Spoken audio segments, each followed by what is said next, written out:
Okay. Okay, first things first. Here are the attendance passcodes for today. So please take a few moments to the attendance. Okay. In the meantime, I'm going to write a couple of things on the whiteboard.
Okay, so let's see. Is the attendance work? Okay, good. Okay, those of you who are on Zoom, does the attendance passcode work?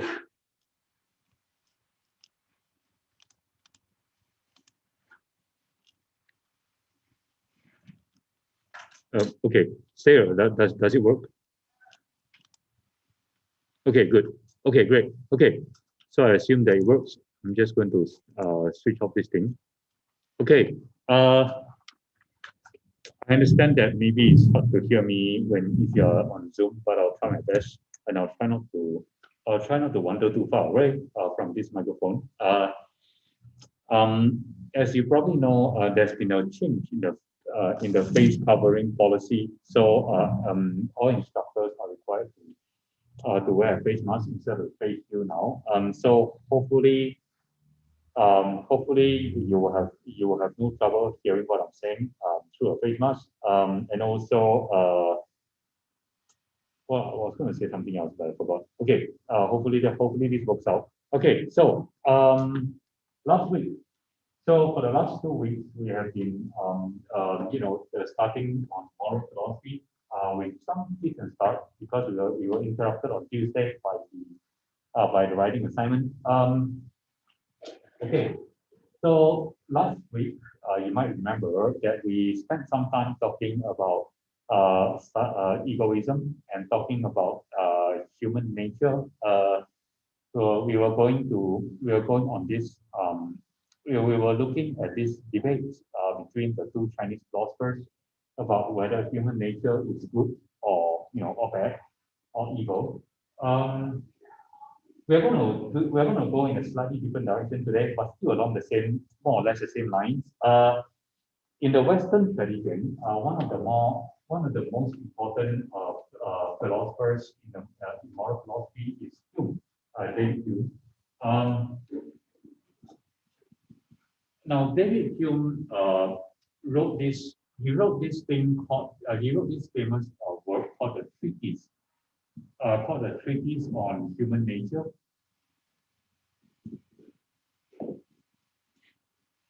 And in the treatise, he has this particular view of. He's not so much. He's really not so much interested in whether human nature is good or bad.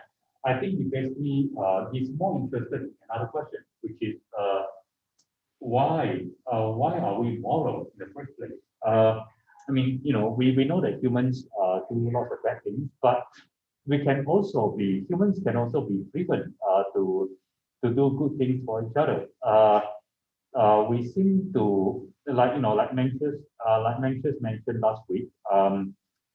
If you see a child falling into a pond, you will be driven, you'll be motivated to pull the child out of the pond. So it seems that we humans we have something in us that drives us to do good things, not just for ourselves, but also for other people. Now, is that a matter of this thing that drives us to do good things? Is that a natural feeling that we are born with, or is it a feeling that we are kind of trained to have? Is it something that we're born with, or is it something that we are indoctrinated with? Uh, Hume thinks that it kind of doesn't matter. It kind of doesn't really matter whether it's something that we're born with or something we're indoctrinated with. What matters is that it's there. And the key word here is the feeling. So Hume believes that what really causes us to do moral things for ourselves and other people is this thing called moral feeling. Or some people also call it moral sentiment. In fact, if you go even further back, Hume would say that the only thing it's not just about morality, it's not just moral action. The only thing that can cause us to do anything at all in this world are actually our feelings. We can study all we want. We can study, the sciences, and we can study the natural sciences and the social sciences and the mathematics and all of these things. Now, all of these things can provide us with facts about the world, right? It can also provide us with certain basic ideas of how things work. So, for example, if you study mathematics, you learn certain basic rules of arithmetic, geometry, and all that. But all of these things that you learn through knowledge, all of these things that you gain through learning things in the classroom, they cannot really make you do anything. They can only give you facts about the world and about reality. Um, so the only thing that can cause you to do anything is certain feelings that we have. So one example is this. Many people and most people in this world, go to work to make money, right? Why do they do it? I mean, why do you go to all the trouble of waking up in the morning to go to your workplace and maybe stay there for 8 hours to get a paycheck? Why? Um, well, if you ask people why they work, right? Many people will tell you, I'm doing it because of money. Um, why? But why the money? Why do you want the money? And people will say, well, I want the money because I can buy stuff with money. I can buy food. Okay, why do you want food? Why do you want food and why do you want to buy stuff? They would say, well, I need to eat food. I need to eat so I don't go hungry and starve and die. Okay. Why do you not want to, or why do you want to not starve? Um, and the answer would usually be something like, I don't want to starve because starving is painful and dying from starvation is also very painful. Okay, but then suppose you ask why? Why do you not want to be painful? I mean, why do you not want to be in pain? Um, it seems that most people won't be able to give an answer to that, right? There is no further answer to be given to the question of why do you not want to be in pain? Most people just say, well, because pain is bad. I mean, why would anybody want to be in pain? So what it shows us is that the main things that are driving the ultimate things that are driving human activity is pain and pleasure. Um, think about, you can think about another example, like exercise. Why do you exercise? Because I want to stay fit and healthy. Why do you want to stay fit and healthy? Because I don't want to get sick. Why don't you want to get sick? Because getting sick is painful, right? But if you ask why, why don't you want to be in pain? Or why do you not want to be in pain? There's no real further answer that you can give to that. People will just say, well, because being in pain is bad. I mean, who wants to be in pain? So again, what that shows us is that according to Hume, what he shows us is that pleasure and pain are the main things, are the ultimate things that are driving all human behavior and all human actions. So, if you are driven to exercise, it must be because you are either trying to increase your pleasure or decrease your pain. If you are driven to get up in the morning to go to work, it must be because you are driven to increase pleasure and decrease pain. Okay, long story short, um, pain and pleasure is the main motivator. So if you are driven to do anything at all, it must be because you are either trying to promote pleasure, increase pleasure, or decrease pain. Okay, right. So that's you can call this you can call this Hume's general theory of action. I think I better write it down. Okay, so Hume's general theory of action is very simple.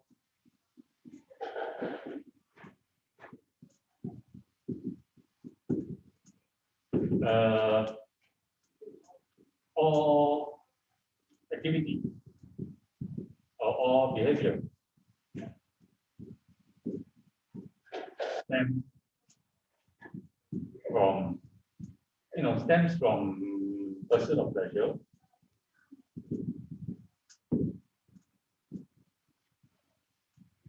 or avoidance of pain.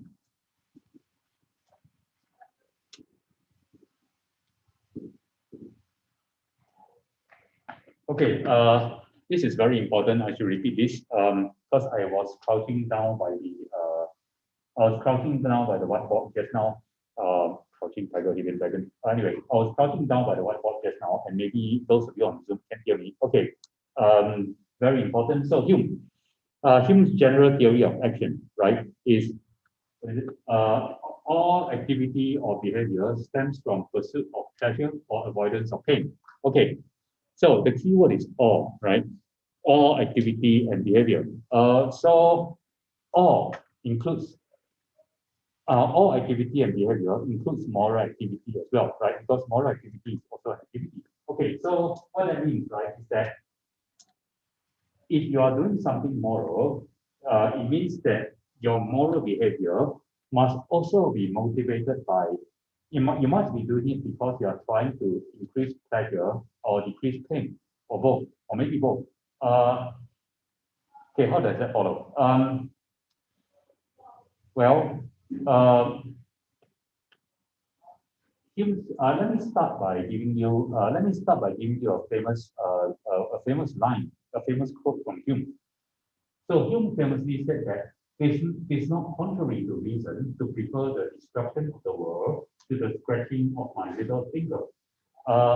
So imagine somebody were to tell me that, look, you have two choices right now. If you allow your little finger to be scratched, maybe you get a small paper cut, or if you get a small scratch or paper cut in your finger right now, you can save the lives of millions of people around the world. Okay, don't ask me how that will happen. Maybe if you get scratched if you get a paper cut right now on your little finger, maybe somehow that will stop somebody from pushing the nuclear button to cause a nuclear apocalypse. Okay, so suppose somebody says that, and he said, and so if somebody tells you that, what should you prefer?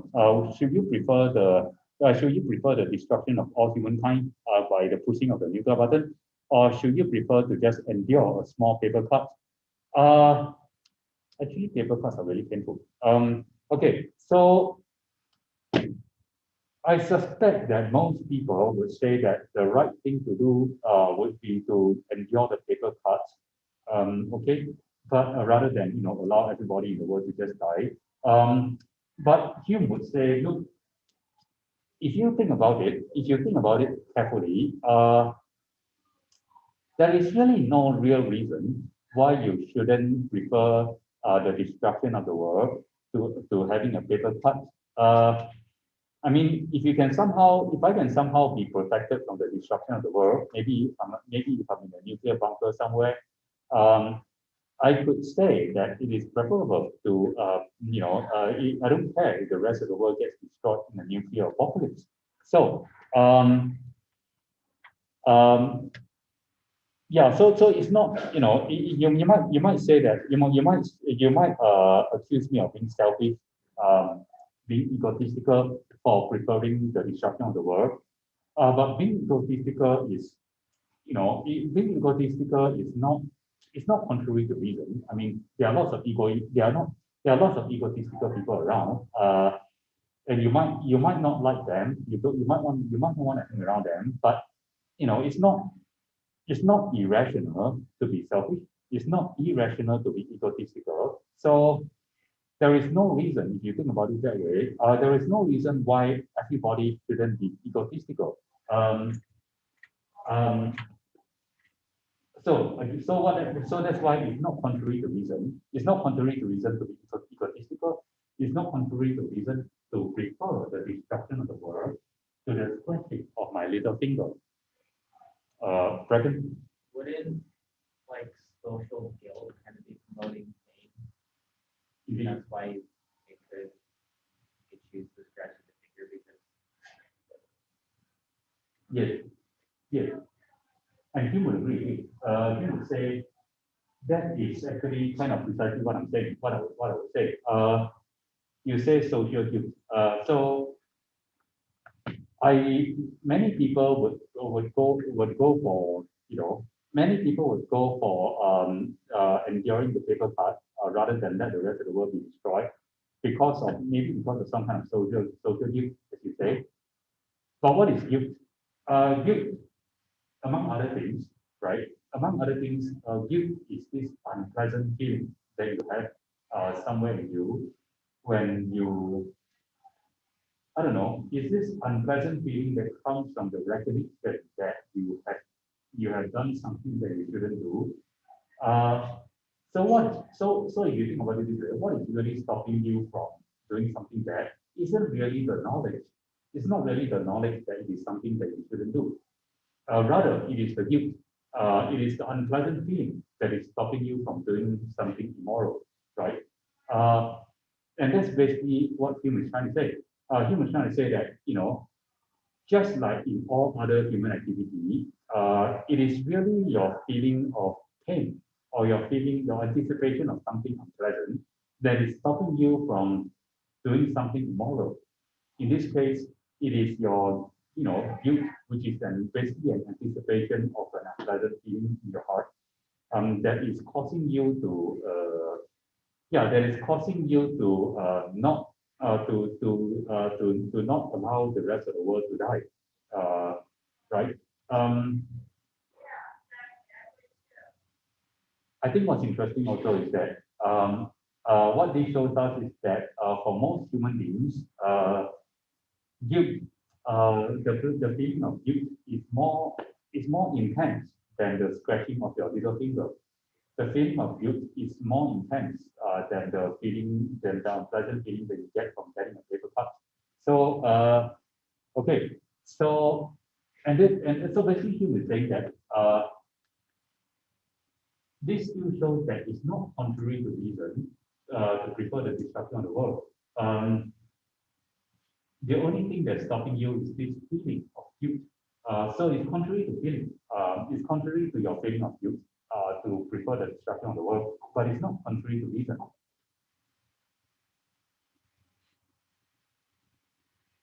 Let us sink in for a second. I think this is useful and important.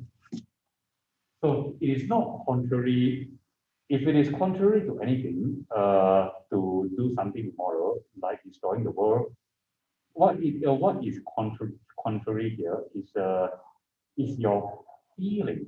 It goes against certain feelings that you have about humanity. Maybe it goes against certain feelings that you have about humanity to do something immoral, but it doesn't actually go against reason.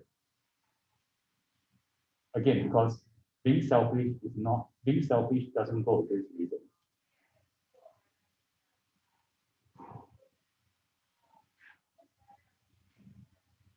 So what's the moral of the story?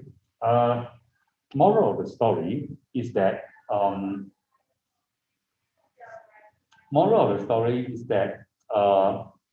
we are moral beings not because of our ability to reason. We are moral beings. Ultimately, we are moral beings because we are we have certain feelings about things. Um, so in the case of morality, the feeling that is pushing us, to do good things and not do immoral things, like like destroy the world. This feeling is called Hume calls it moral feeling,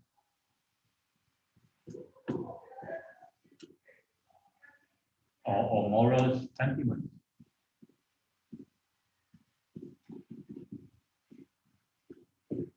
Uh, I suppose we can also call it fellow feeling.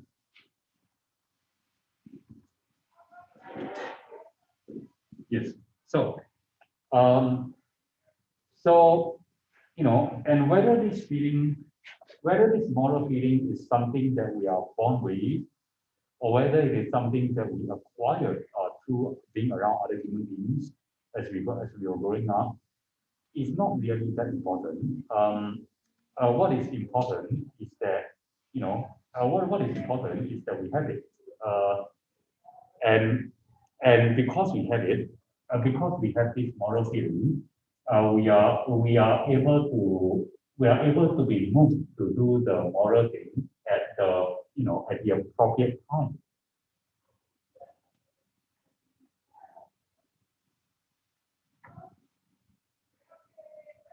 Okay.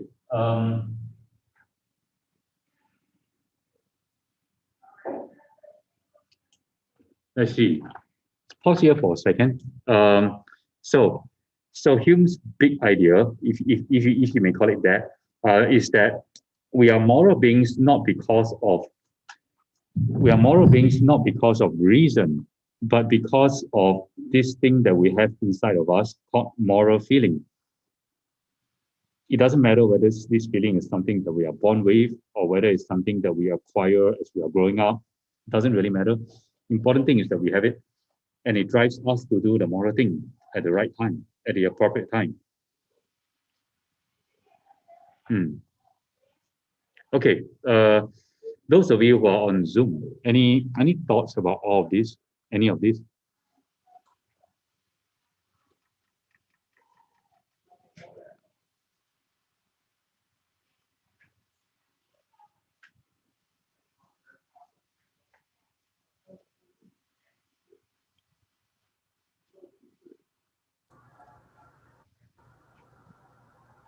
You say the moral feeling, it doesn't matter if it was taught or if it's inherent, you said? Yeah. I have no thoughts then. Okay. Were you leaning more towards the idea that towards the possibility that it is acquired, or maybe more towards the possibility that you were born with it? It must have been acquired. It's not inherent to our moral standings. Okay. I feel like the what is it called?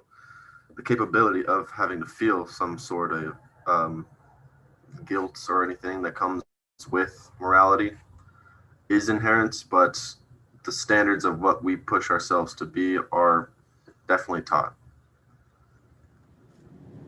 So the feeling of guilt is inherent somehow, but the standards of what we push ourselves to be is taught.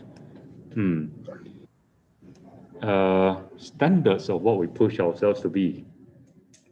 What do you mean something like a self-improvement kind of thing, or what did you have in mind? To put it in a really bad example, in a community of serial killers, killing someone would not be, you wouldn't feel guilty about killing the person. And then in our community, you'd feel guilty about hurting someone else. So it's really just the standards. We're capable of feeling guilt, and in any kind of situation or evolution, we'd be able to feel this feeling because it's in the human body, but it's really just the standard of what we're living in, or what our morality lies to. Yeah, It was a really bad example, huh? it's not really a bad example. I mean, no, I shouldn't even say really. It is not a bad example, and here's why. I mean, some people have said this about Hume, more or less. That they said, look, if it turns out that moral feeling is something that you get as a result of upbringing or nurture, then yeah, I mean, then it seems like doing the right thing is very precarious, right? Because then if you are born in a community of serial killers, for example, then it seems that you would be brought up to believe that killing people for dinner or something is great. Maybe because people are delicious. I don't know. So yeah, so somebody would say that, look, I mean, this whole idea that doing the right thing is dependent on feeling, it seems like a really precarious foundation for morality. Because what if you weren't what if you weren't brought up what if you weren't brought up with the right kinds of feelings cultivated in you? Then what? I don't know. I mean, the thing is this. Maybe here's something to think about. I would imagine that even in a community of serial killers, a community of serial killers is still a community. So I would imagine that maybe even in that community, people would still have sympathy towards each other. Maybe what happens is that this is a community in which people are training the older serial killers are training the younger serial killers to become serial killers, and maybe as a result of that, right, certain relationships were formed. Certain relationships were formed between it's kind of like a mentor and mentee relationship. So the older serial killers will be like the mentors to the mentees, and then maybe as a result of that, there will be this fellow feeling among the serial killers. Maybe they'll I don't know. I don't know what the fellow feeling will amount to. Maybe there'll be a kind of agreement among themselves to not kill each other, something like that. And maybe there'll be an agreement among each other to help each other out if possible. So I mean, maybe what that shows, right, is that humans, the humans, wherever they find themselves in, whatever community they find themselves in, they have this kind of universal tendency to develop feelings of fellow feeling, to develop feelings of sympathy towards each other. So if you grew up in a community of serial killers or thieves or whatever, you would still develop feelings. You'll still develop fellow feelings. You will still develop feelings of sympathy towards your fellow serial killers, thieves. Where does that get us? I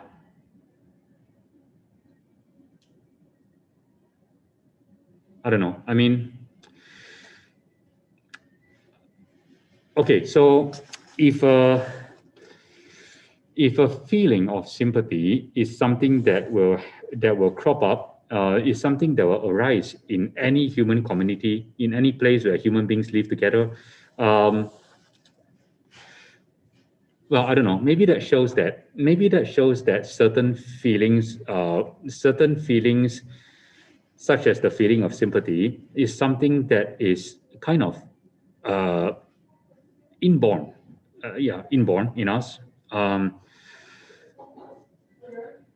Is that a good thing or a bad thing? So if it turns out that having the feeling of sympathy or fellow feeling is something that everybody has towards members of their own community, is that a good thing or bad thing? Um,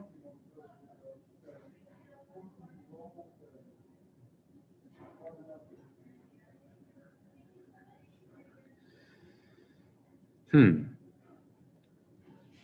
Well, here's what's worrying, right? Uh,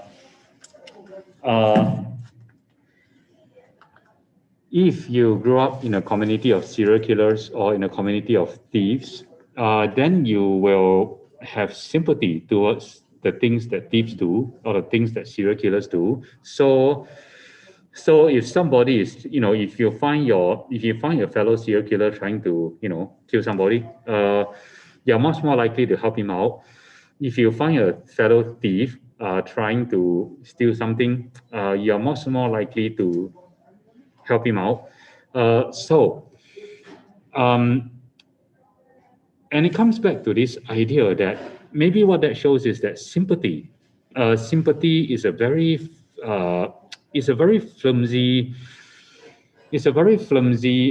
foundation to base morality on, because it turns out that what you are sympathetic about, and what you are sympathetic towards, is very much dependent on what you grew up with or who you grew up with. Hmm. So yes, so it turns out that this moral feeling or moral sentiment, it may not, it may or may not be moral, depending on what community you grew up in. If you grew up in a community of serial killers, it may not be a moral feeling. It'll probably still be a fellow feeling, but it probably wouldn't be a moral feeling. Uh, yes. So unless, unless you are some kind of a relativist, if you're a relativist, you would say, most people say that, many people these days call themselves relativists, and they say things like, oh, there is no right and wrong. Everything is relative. Actually, that's not really the correct definition of relativism.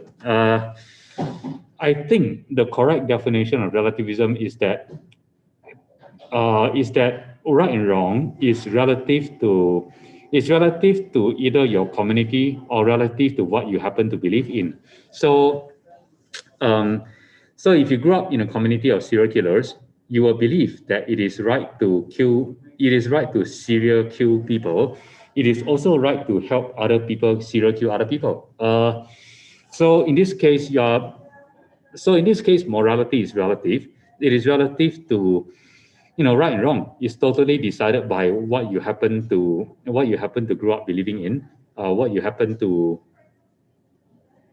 what you happen to grow up believing in. Let's leave it at that. So okay, so maybe what this means is that Hume, this whole idea, this whole system that Hume is talking about, moral feeling and all that, maybe what happens is that Hume's system leads to moral relativism. It seems that you ultimately lead to right and wrong being totally dependent on what community you happen to grow up in. Okay, is that a good thing? I don't know.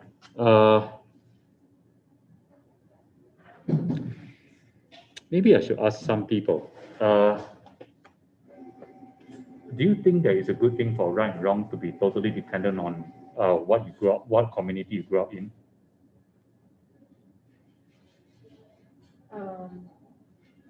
I guess good for the community. Like if the communities are just kind of keeping to themselves, it doesn't really matter. But if they're kind of like clashing with other communities with different morals, that might be when it's bad. But if they're kind of just to themselves, I guess it doesn't really matter to them. Like it's good for them. Okay. I'm not sure if all of you can hear what Trinity just said, but she's. My question was: Is it good for morals to depend on the community that you grew up in? And Trinity's answer is that well, it is good if you didn't have to interact with outside other communities, right? Maybe not so good if you have to interact with other communities. Okay, Bracken. Could you kind of say that, like, well, it's dangerous saying this, but like a universal kind of moral base is respecting others' morals? Uh, It's dangerous saying universal, but just like in that exact example, it's okay to have your own morals of what's right and what's wrong within your community, as long as it doesn't inflict upon another person's morals. Like everybody, I think most people could agree on that. And well, unless your morals is it's okay to mess with someone. I don't know. Yeah, the thing is this. So, coming back to what you were saying, Trinity. So why is it? You said that it's good. It is a good thing if you didn't have to interact with other people, other communities. But it's maybe it's probably a bad thing if you have to interact with other communities. And why is it a bad thing? Because your morals clash, like you don't have the same morals. So you do stuff that might make them mad, they do stuff that make you mad. Because you don't agree that that's right. Yeah, yeah. So there's conflict, and that conflict is a bad thing, because there's a clash, and then people won't be able to live peacefully. Hmm.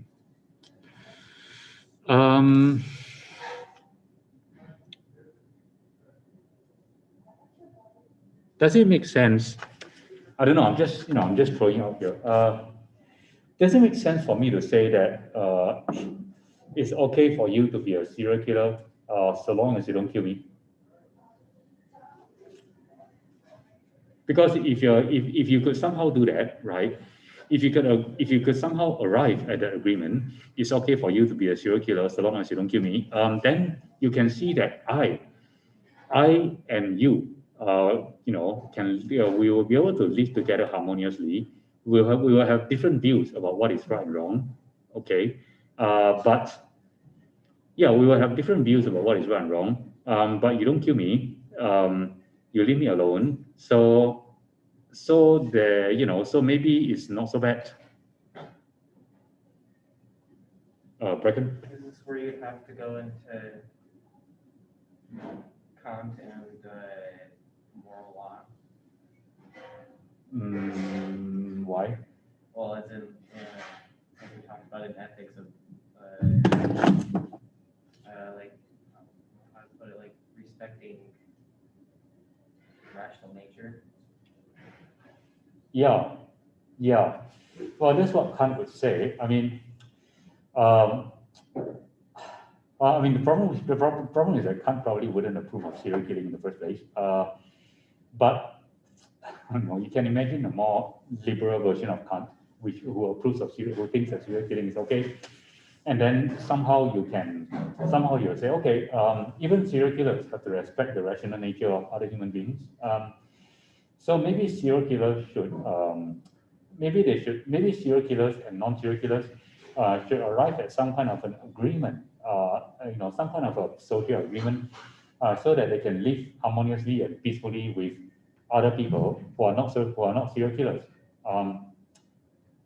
I know that the whole thing, if you are thinking about this, you probably kind of think that this whole thing is a bit self-defeating because, you know, if you as a serial killer, if you actually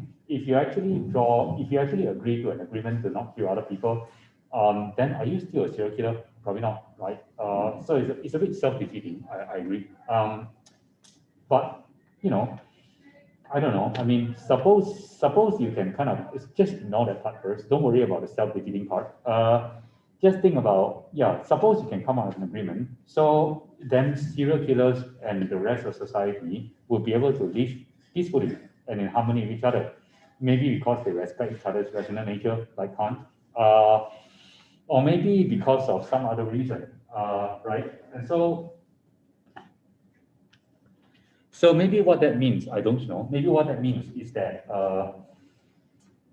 people, people from different communities with very different ideas about what is the moral feeling, can still live together harmoniously if they can come to an agreement to, I don't know, if they can come to an agreement to not do certain things to each other, maybe. So I mean,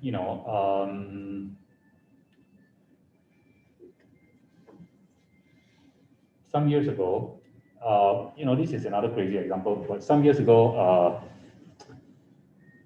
I don't know if this is, there was this show about vampires. The premise of the show is that vampires actually exist among us. I want to say the show is True Blood, but that's probably not, maybe that's not correct. Anyway, the idea is that, vampires exist among us, and they need blood in order to survive. So what happens is that the vampires and the non-vampires, the regular humans, they kind of come to an agreement. And the agreement is that, we will provide them with a supply of blood. I don't know, I don't remember how. Maybe every one of us will donate a certain amount of blood to some blood bank.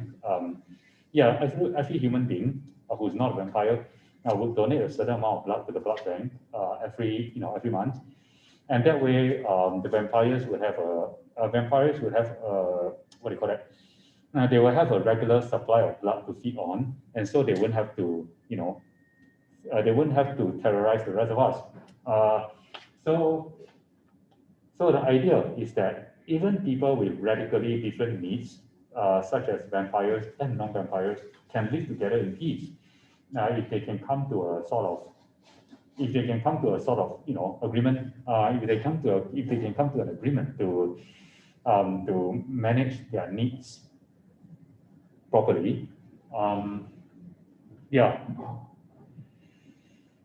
So okay, this is a side note. Maybe this is not fully very important, but it's an interesting side note anyway. Okay, the side note is this. If we live in a society in which vampires and regular human beings and serial killers were all to be able to come to an agreement about what to do and what not to do to each other, then that means that everybody has to honor that agreement. Everybody has to respect and obey that agreement, which means that everybody. So if you obey a law or an agreement, that means that you believe that the law and the agreement is right. Okay, right? You agree that this is right and this is the best way to manage a society. So I guess my question is, can relativism still be true? Can relativism still be true if everybody if everybody who has different values agrees to one set of rules? So if I think that it's okay to consume blood, and you think that it is not okay to consume blood, but we both agree that it is we both agree that it is important not to take blood from each other without consent. Then that means that even though we have very different values about blood, about things like that, we actually share the same ideas. We share enough values to be able for us to be able to agree to at least one thing, right? Which is don't take blood from somebody, without the consent. So if we both agree to this one principle, don't take blood from somebody without the consent, then well, if we both agree, if we both share one principle, then are we still relativists? Because that shows that if we both share one principle, if we both agree to one principle, then that shows that this one principle is common to both of us, to both of our systems, more or less, right?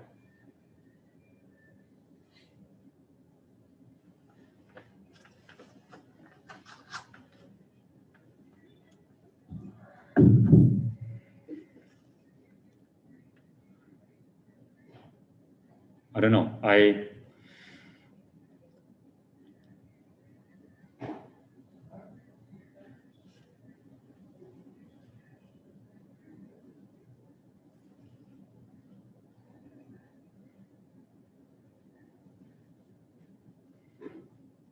What would you say? I don't know. I wonder what would you, is there anything that you could say in response if you are a relativist?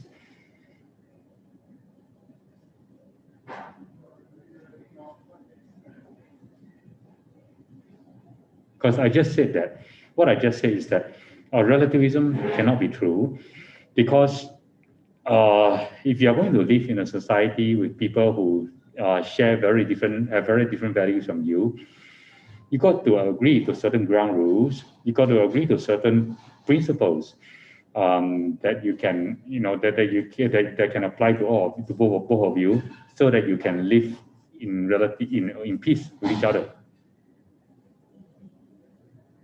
And if everybody agrees to this common principle, thou shalt not take blood from somebody who doesn't give you consent. If everybody agrees to that principle, then it shows that all the different groups at least believe in this one thing. And then that's not relativism anymore.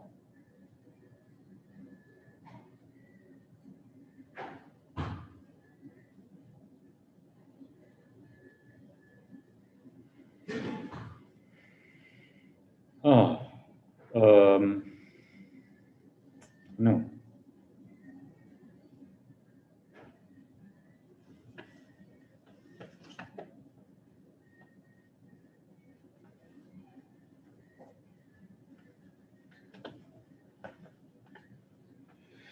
Okay, same question. I guess, just maybe think about this for a minute.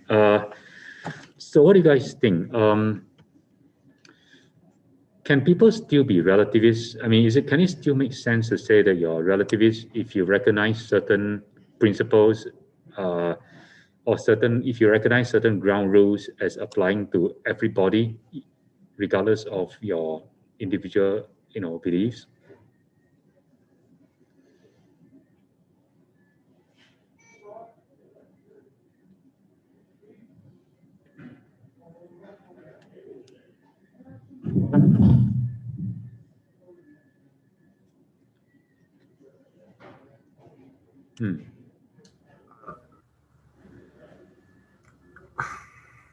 Sayer and then Bracken. Sayer? Apologies. I don't think you should be allowed to enforce what your beliefs would be, because if it's an innately moral thing for you, it wouldn't be for anyone else, especially what you were talking about with True Blood and just the vampires. If it's not a reality for your own moral sense or your moral community, then it shouldn't be enforced upon others. I'm sorry. I hope I heard the question right. Yeah. So the question is that in this scenario, right? There are a bunch of people who drink blood. for to survive, and then there are a bunch of people like us, like regular humans who don't. But then suppose the vampires think that it is okay to drink blood. Okay, maybe this is not such a good example because I'm trying. So if the vampires basically think that it's okay to drink blood, and it's good to drink blood, but they also agree that it is you shouldn't drink blood from people who don't give you their consent. So you can drink blood from a blood bank or whatever, but you can't drink blood by jumping on somebody and sucking them dry. So if as a vampire, if everybody in the community, right, vampires and non-vampires, if they all agree on one principle, which is that you shouldn't drink blood from people who didn't give you their consent, then wouldn't that show that not everything is relative, right? Because now there is this one principle that everybody agrees on.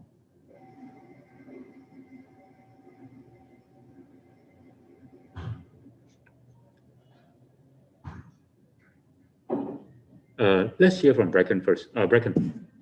I was just gonna say, you might be able to say that, relativism is still true, but you might have to give it kind of a different definition. We'll call it like ethical relativism or something like that.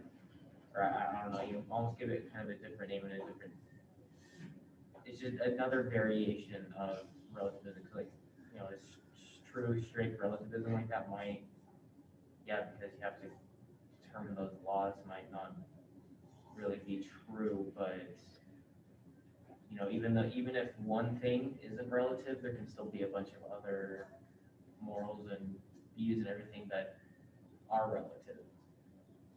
Just because one isn't doesn't mean all of them are relative. So some things can still be relative. Oh, okay. So maybe what you're saying is that there is a group of principles that everybody has to abide by, or in order to live in society, such as don't drink blood without people's consent, or don't steal stuff without don't take stuff without people's consent. But besides that, there is a kind of a sphere. There is a sphere of your personal beliefs, things that you believe in yourself, that don't apply to other people, and those personal beliefs that you have are relative to yourself.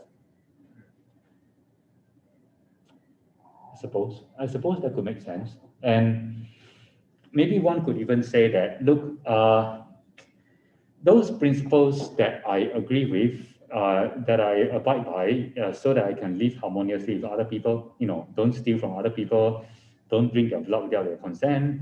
All of these things, maybe they're not moral principles. They're more like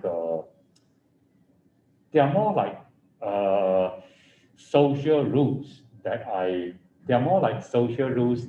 agree with, that I it's almost like sign a contract to abide by those social rules so that I can live among other people. But then, other than those social rules, there are also a set of personal, personal values that I believe in.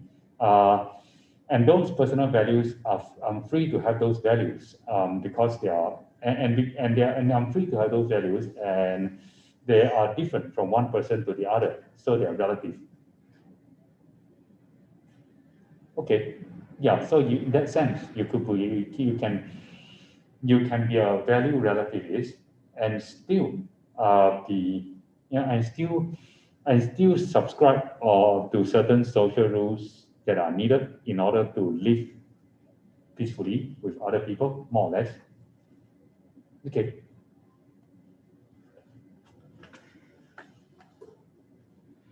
It looks like we just solved the problem. Well, and that's basically how, this is not so much about, it's not really so much about Hume, it's more like a political philosophy thing. I think that's basically how people like John Stuart Mill and people who think about political philosophy, that's how they basically envisage. That's how they envisage civil society or civilization in general. Uh, in a human civilization that is made up of rational people, this will be a civilization in which people kind of sign a contract and they agree to certain rules that everybody has to follow. Don't steal, don't drink blood without the other people's consent. They agree to all these rules that everybody has to follow. But at the same time, everybody also has their own personal sphere of individual freedoms, and within this personal sphere of individual freedom, you are free to believe anything you like. I guess the caveat here is that you are free to believe anything you like, so long as whatever it is that you believe in does not lead you to do anything that can harm other people.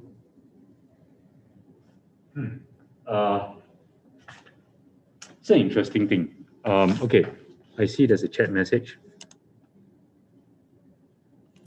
Oh, okay. Please take care. Okay.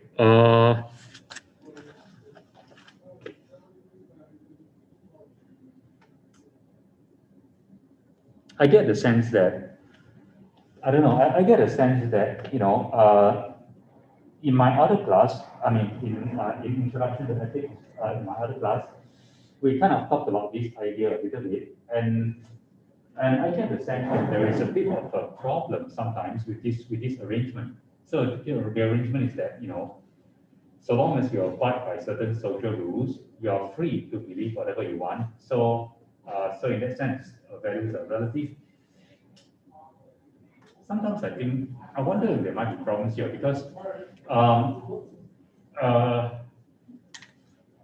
can all personal beliefs coexist peacefully with all other personal beliefs? I mean, suppose I say, look, I happen to believe in Nazism. I believe that all Jews are inferior beings. And if I could control the way things are, I would probably send all Jews to, concentration camps.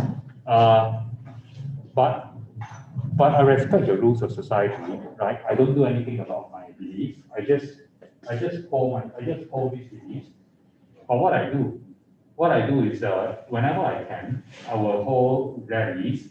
I will hold rallies with where all the people who believe the same thing as I do would basically chant all these horrible things about Jews. I also hold seminars and workshops on how to hate Jews. But again, I never actually take any physical action. I don't actually hurt Jews. I just propagate all these ideas about how to hate Jews and why Jews are horrible. And and then I probably have these seminars or these big rallies in different public places where I have all these like-minded Jew haters shouting all kinds of horrible things about Jews.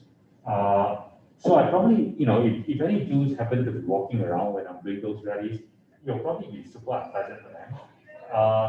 But again, right, I'm just shouting and I'm just vocalizing. I don't actually take any action. Basically, what I'm doing is, I'm basically spewing a lot of hate speech without actually taking any action.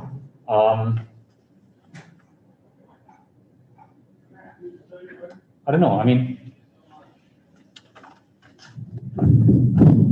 in a free society, I guess my question is, in a free society, should I be allowed to spew all this hate speech about Jewish people?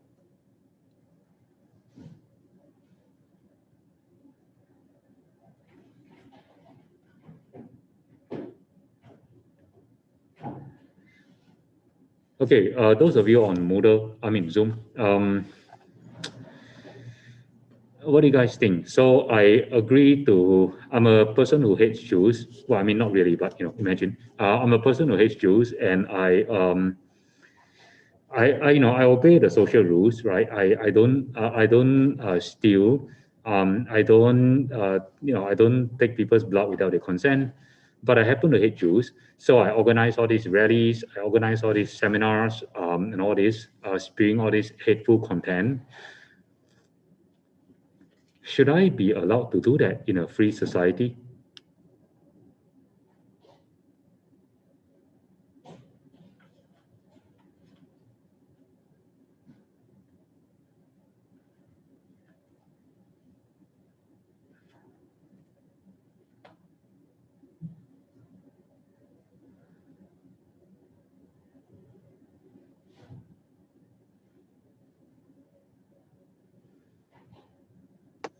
I feel like you should be able to, strictly because it's your belief and you can kind of do what you want. I mean, we can bring in problems from our society today, like gun rights and, you know, abortion and everything like that. People are holding rallies, but not everyone believes that it's right either way. Yeah. Um, and many people would agree with you, because many people would say that so long as what I'm doing, right, so long as I'm not crossing the line and actually hurting Jews, like physically beating people up or anything, so long as I'm not physically beating Jews up, so long as I stay more than 6 feet away from Jewish people as I'm spewing my hate speech, I should be allowed to say what I'm saying. But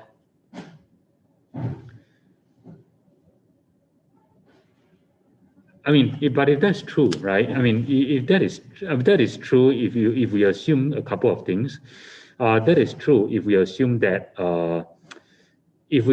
that only physical actions can harm people, um, that is true. If we assume that words can never harm people, um, and there are people who believe that. There are many people who believe that words can cause you to be offended. Words can offend, but offense is not the same thing as harm. So I might say all kinds of hateful things to you and offend you, but I'm still not harming you because offense is not harm. So you could say that, sure, I suppose. Um,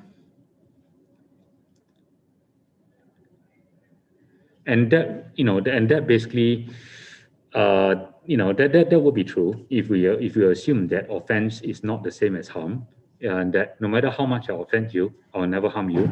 I'll never be able to harm you so long as I don't physically touch you. So if this is true, then the only reason why we're not going around calling each other names is because we are nice to each other. Maybe that's what we are. Maybe we just happen to be nice people. Okay.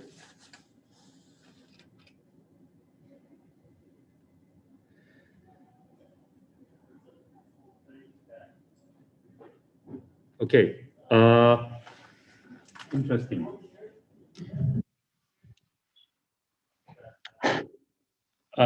Yeah, I think about this some more. I don't know. I think we'll be going. I'm kind of jumping ahead a little bit because in a couple of weeks from now, we'll be talking about rights. And when we talk about rights, we will be talking about this idea of, this kind of thing will come up more again. And then, yeah, is there really a difference between and what is the? So most of us think there's a difference between doing harm and doing offense, giving offense. Uh, but where does the line? Where is the line to be drawn? Um, hmm, okay. This is Okay, maybe what I should do in the next few minutes, is to, so the plan is to do a little bit of moral philosophy this week and next week, by looking at Hume, which we briefly did today. And then we're going to go on to look at somebody who has a very different view of morality from Hume, and that's Kant. And so Kant basically, I'll go more into Kant on Tuesday, but I'm just going to give you a kind of brief sketch version of Kant. So Kant basically believes that Hume is wrong about morality. I mean, he believes that yes, we do have feelings, but feelings shouldn't be feelings. We shouldn't base morality on feeling, because for a couple of different reasons. The first reason is that, as you can see from just now, feelings are kind of unreliable, because if you, depending on whether you grew up in a community of serial killers or whether you grew up in some other community, your feelings about things will be very, very different. And also, your feelings also change from moment to moment, right? If you are in a good mood, you might be more sympathetic to people. But if you are not in a good mood on a bad day, you will be a lot less sympathetic to people. So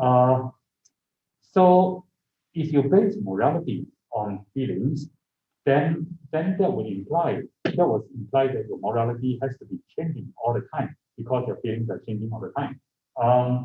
And that just doesn't seem like a good way to, doesn't seem like a very good way to do morality. I mean, if I'm going to be moral, if I say I'm a moral person, you should expect something. You should expect a certain standard from me, right?